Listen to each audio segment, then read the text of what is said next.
If you've ever been told to just save more, you've been given half truth. Because while saving protects you, it doesn't grow your income. In fact, saving alone might be the very thing keeping you from building wealth. And let me show you why.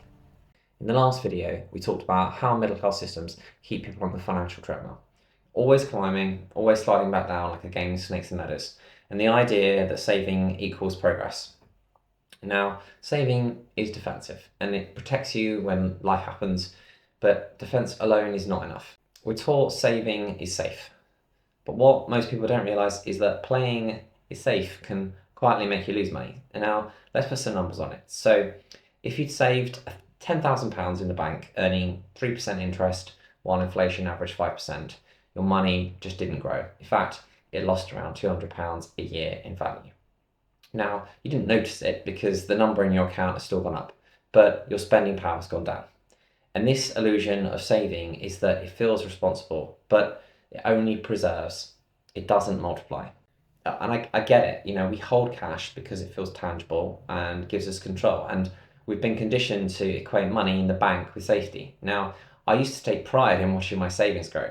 It felt like security, but over time, I have realized that it was kind of counterintuitive. So saving does have a purpose. Now, it's your short-term defense fund.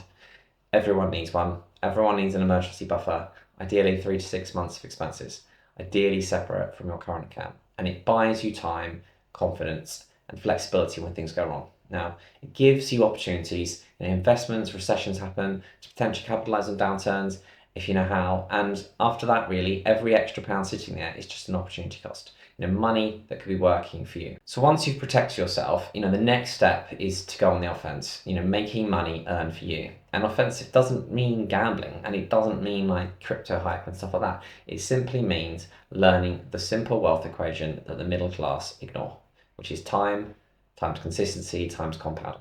The sooner you invest, the more time you give compounding to work in your favor. So let's use some real examples here. We're going to invest £500 a month at 7% for 25 years. Now, that roughly gives you £395,000. Now, if we just waited 5 years to start that, you'd lose nearly £120,000 worth of growth. But that's what I mean when I say saving can keep you poor. Not because it's wrong, but perhaps not capitalising enough on the opportunity when you can invest it and earn far more.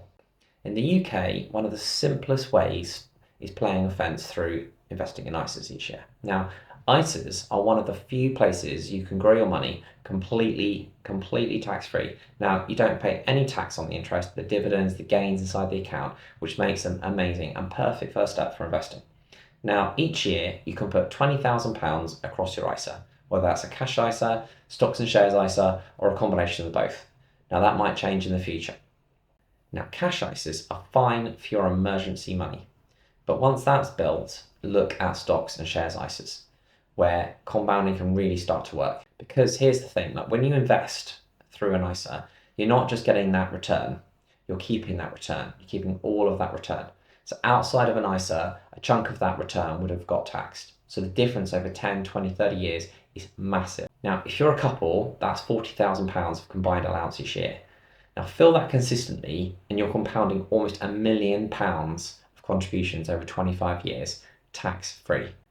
Now, a quick note that often gets missed is that the money you put into your ISA is actually post-tax income. Now, you've already paid tax on it and NI. But for a lot of high-earning middle-class families, you'll eventually hit your pension allowance limit anyway.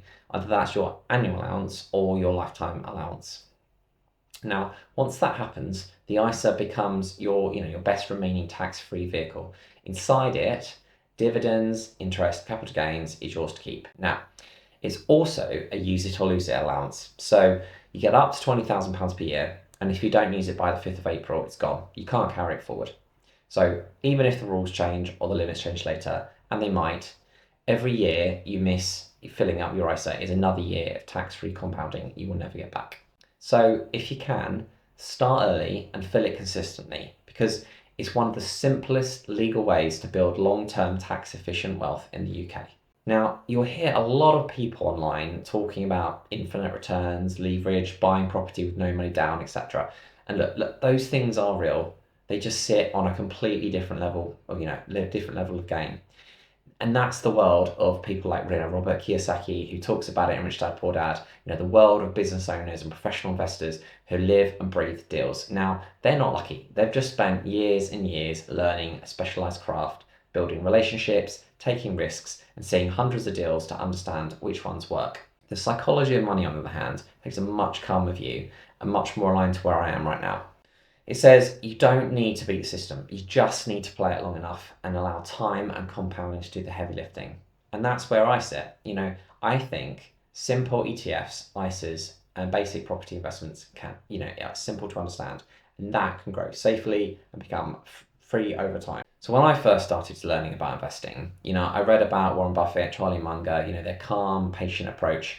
But even then, I didn't play the game. I saved, I tracked, I planned, but I never really fully took that step into ownership. Now, looking back, that hesitation has cost me years of compounding. And today, I keep some savings, but everything else is invested, whether that's earning dividends or growth. So if saving is the defense, investing is the offense. Defense keeps you in the game, offense helps you win it. So every pound should have a purpose, whether it's protecting you, growing, or giving you freedom. Now, once you've filled your emergency fund, start learning the basics of investing. Index funds, ISAs, basic property, whichever fits your comfort and goals. So saving keeps you safe, but safety alone won't make you rich. Now, if the goal isn't to hoard cash, it's to build assets that grow it. In the next video, I'm going to break down exactly how I manage my family's money each month, the simple systems that keeps us secure and growing. Again, please subscribe if you're on this journey, if you found this useful, and hopefully we can help people understand another path.